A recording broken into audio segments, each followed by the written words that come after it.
Assalamualaikum warahmatullahi wabarakatuh.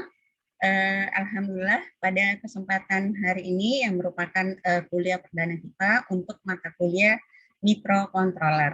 Nah, baik, izinkan saya untuk melakukan share screen.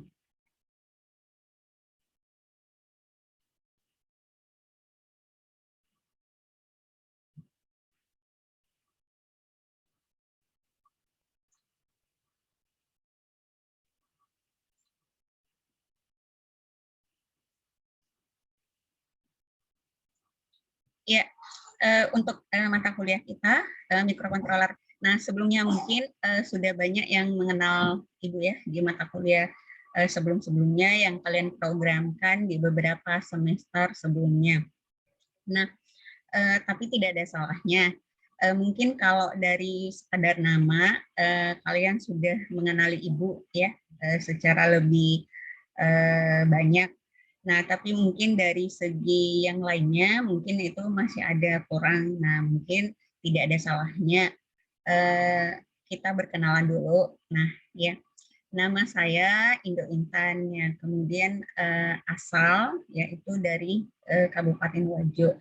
Kemudian pendidikan S1-nya dari Teknik Elektro Unhas, kemudian S2-nya juga demikian dari Teknik Elektro Unhas, cuma bedanya kalau di S1 itu Teknik Telekomunikasi, kemudian S2-nya mengambil peminatan Teknik Komputer, Kendali dan Elektronika. Jadi bidangnya memang teknik ya. Kemudian bidang riset selama ini yang ditekuni yaitu pengolahan citra, pengenalan pola, machine learning, deep learning maupun microcontroller. Nah, jadi riset-riset yang berkaitan atau yang diteliti, sedang diteliti maupun yang sudah diteliti ya ini. Kemudian riset yang pernah lolos ya mendapatkan pendanaan dari Dikti maupun dari kampus, yaitu ada penelitian dosen pemula, kemudian hibah bersaing dengan penelitian internal dari Universitas Dipa Makassar. Kemudian publikasi yang pernah dilakukan itu baik pada jurnal maupun pada proceeding ya secara regional, nasional maupun internasional. Kemudian juga ada buku ya, ada buku, kemudian ada hak cipta ya, hak cipta. Kemudian ada paten sederhana. Nah, itu untuk publikasinya. Nah, untuk pengalaman mengajar itu sejak tahun 2005. Kurang lebih 16 tahun lebih ya.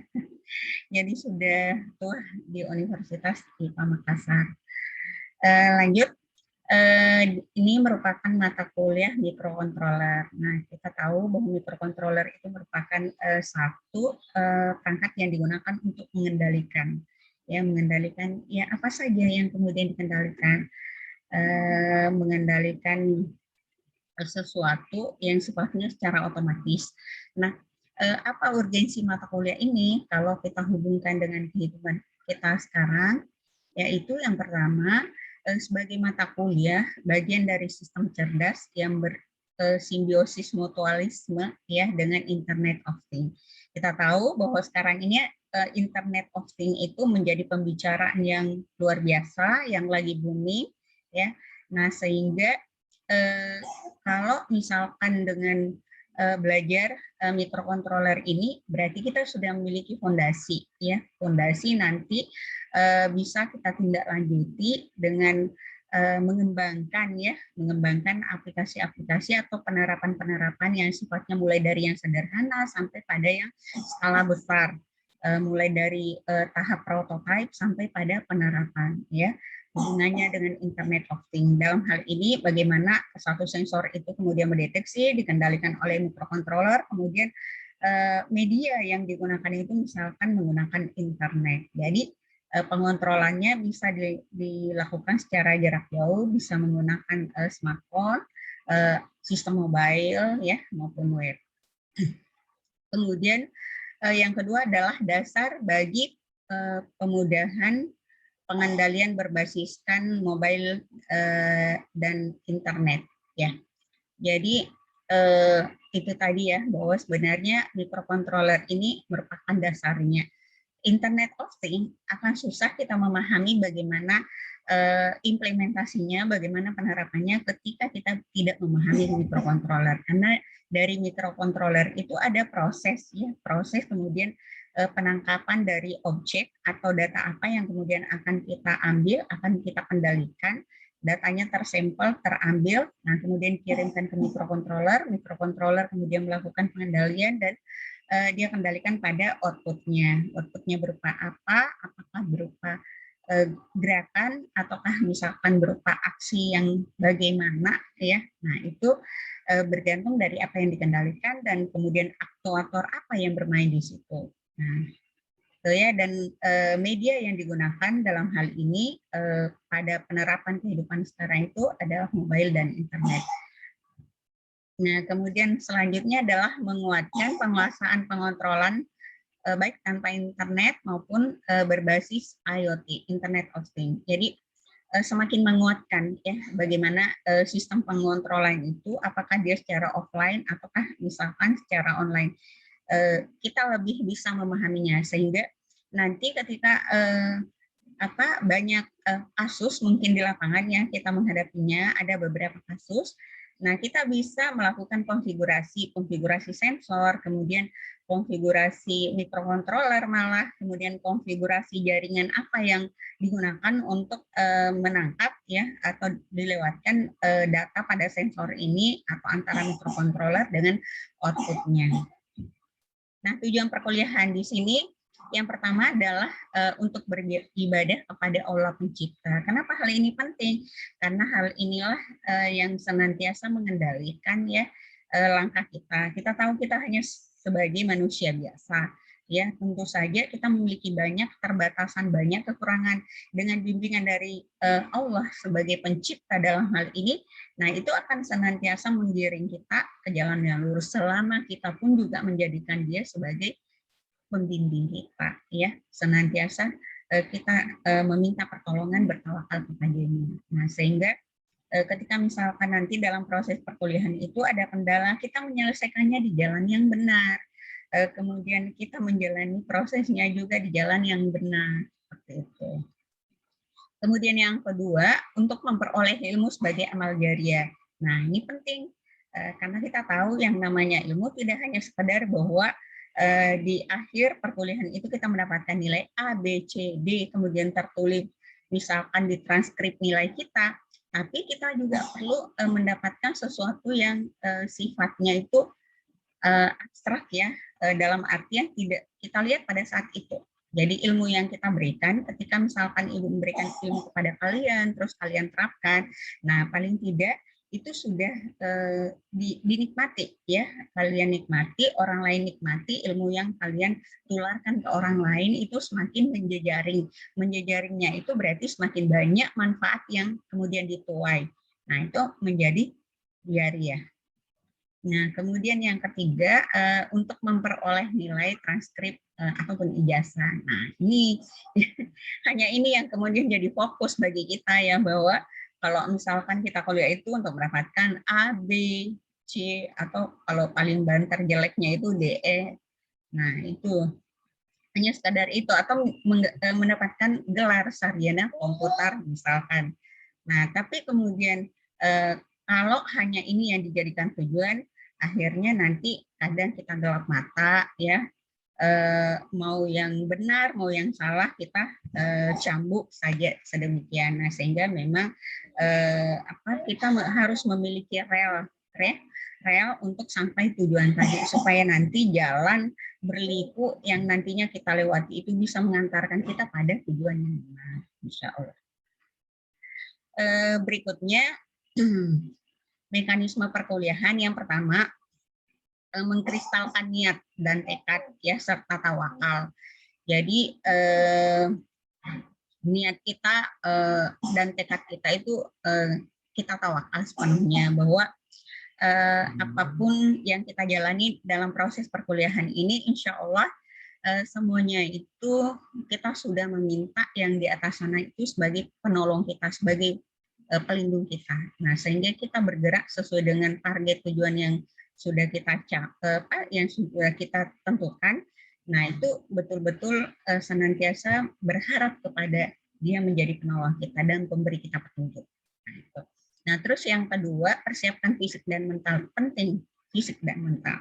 Jangan sampai ketika proses perkuliahan itu kita menghadapi banyak masalah. Kalau fisik dan mental kita itu tidak siap, kita cepat stres, kita cepat baper, bahkan mungkin kita nanti putus asa, akhirnya putus kuliah. Nah, ini yang harus kemudian apa kita pahatkan di dalam diri kita, kristalkan di dalam diri kita bahwa seberat apapun masalah itu insya Allah bisa terselesaikan ya dengan kekuatan ruh di dalam diri kita ya, nanti itu bisa menjadi penyemangat ya, dan ya tentunya kita harus secara fisik itu selalu mempersiapkan fisik kita, stamina kita, apalagi di era pandemi COVID ini. Nah, berarti dengan baik ya, jangan terlalu banyak begadang untuk hal yang tidak penting. Kemudian yang ketiga, persiapkan tool atau perangkat yang mendukung. Nah, tool atau perangkat yang mendukung misalkan berupa laptop atau aplikasi-aplikasi yang kemudian support dengan perkuliahan yang akan kita jalani. Nah, kemudian yang keempat, mengikuti semua prosedur administrasi perkuliahan secara menyeluruh ya.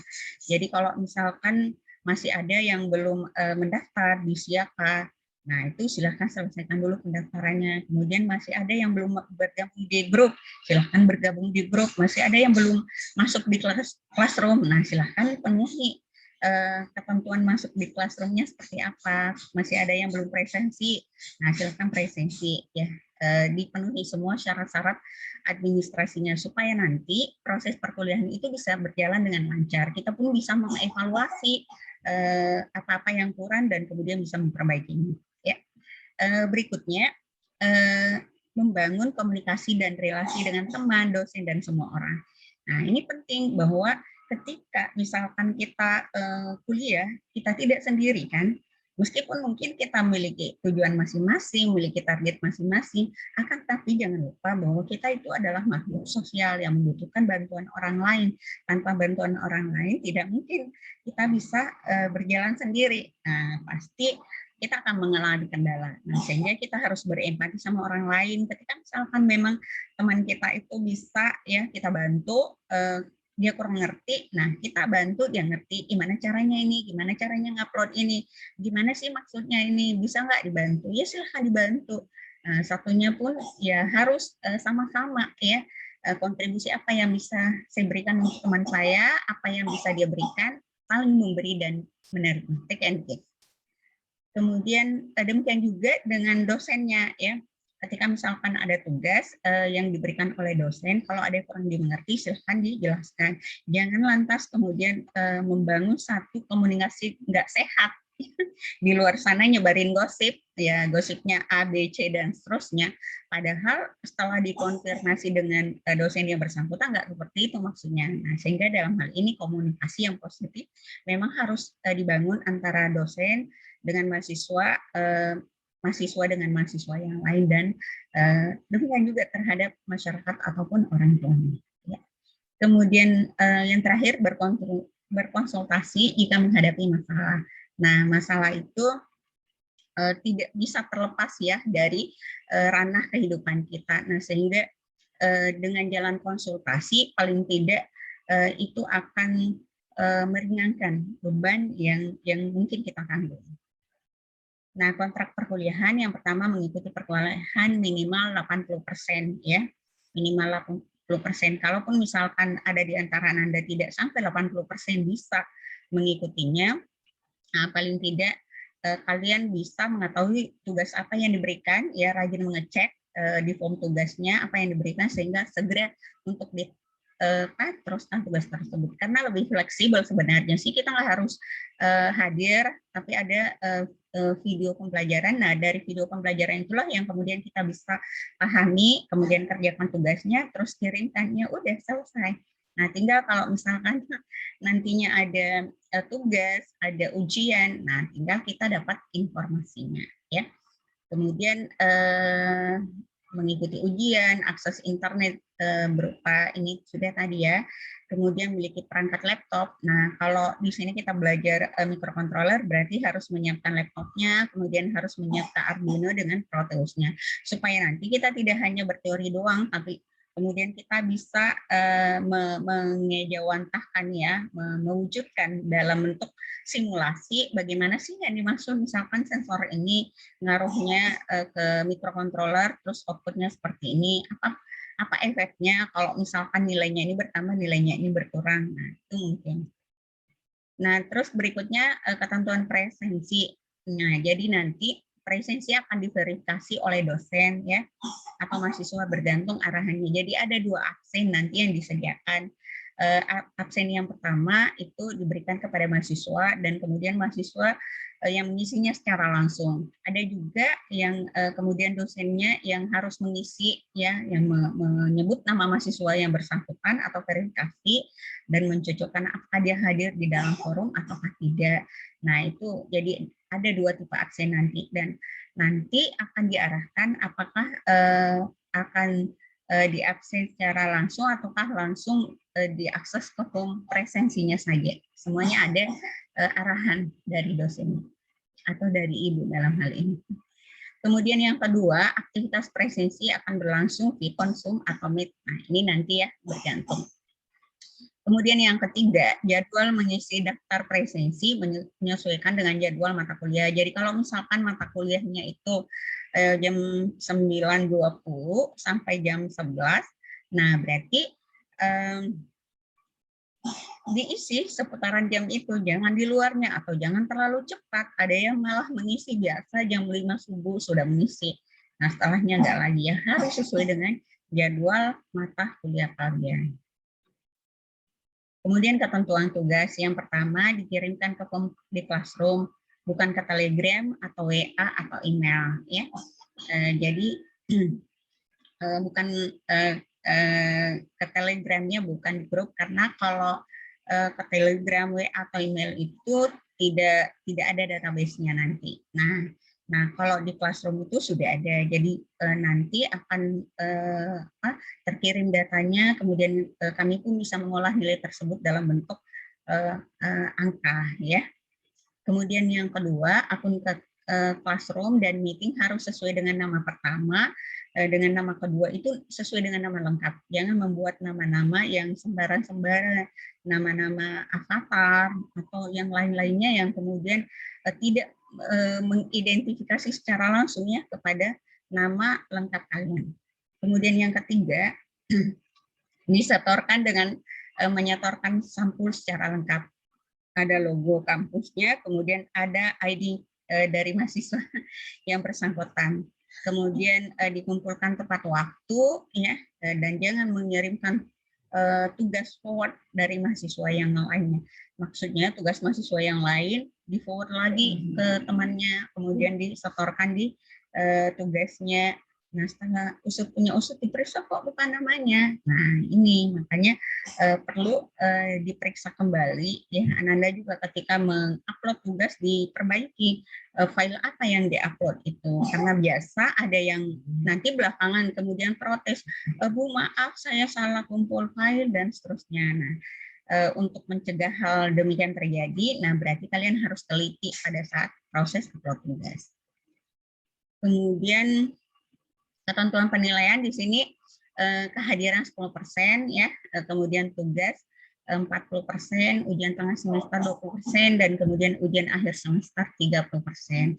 Nah, nanti sementara masih dalam proses pembahasan apakah kita menggunakan konversi nilai A, B, C, D, E, ataukah sudah A+, kemudian A, B+, B, C, ya, D, E. Nah, seperti itu. Jadi menunggu kebijakan selanjutnya dari pihak kampus. Intinya bahwa kalian lakukan saja prosedurnya, mengenai hasilnya nanti itu adalah persoalan nanti. Kalian tentukan saja langkah-langkah strategis apa yang perlu kalian kerjakan ya untuk memaksimalkan proses akademik kalian supaya kalian nanti bisa mendapatkan ilmu dan mendapatkan nilai dari keseluruhan proses perkuliahan ini. Oke. Saya kira demikian ya yang bisa saya sampaikan pada kesempatan ini. Terima kasih banyak atas perhatiannya. Assalamualaikum warahmatullahi wabarakatuh.